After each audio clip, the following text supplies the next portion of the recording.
আসসালামু আলাইকুম। এটা হচ্ছে DC circuit type 1 series parallel circuit এবং টেসলা 4th এডিশনের এক্সাম্পল 5 এর ম্যাথ, যেটা Sylhet gas field company limited 2020 সালে আসা প্রশ্ন।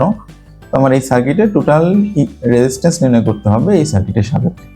তো আমরা এই সার্কিটে দেখতে পাচ্ছি যতগুলো রেজিস্টর আছে, আমরা সার্কিটটায় 24 ওহম এবং 24 ওহম অর্থাৎ এট এ টাইম 4টা পথে কারেন্ট গেছে, 1 2 3 4।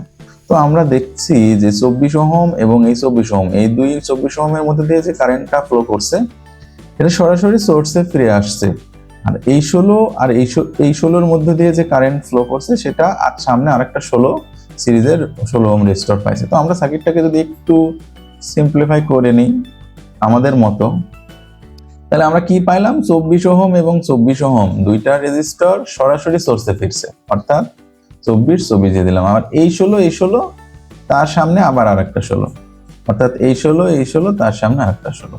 তাহলে আমরা সার্কিটের টোটাল রেজিস্ট্যান্স কিভাবে পাবো? এই 16 প্যারালাল, তার সাথে 16 সিরিজ, তার সাথে 24 প্যারালাল, তার সাথে 24 প্যারালাল, অর্থাৎ এই ব্রাঞ্চ আগে আমাকে কাজ করে নিতে হবে শেষ থেকে। তাহলে 16 প্যারালাল, তার সাথে 16 সিরিজ, এই ফাংশনের সাথে 24 প্যারালাল, তাহলে টোটাল ক্যালকুলেশন করলে হয় 8 ওহম। তো আমরা এটা একটু ক্যালকুলেশন কিভাবে হয় সেটা একটু দেখি।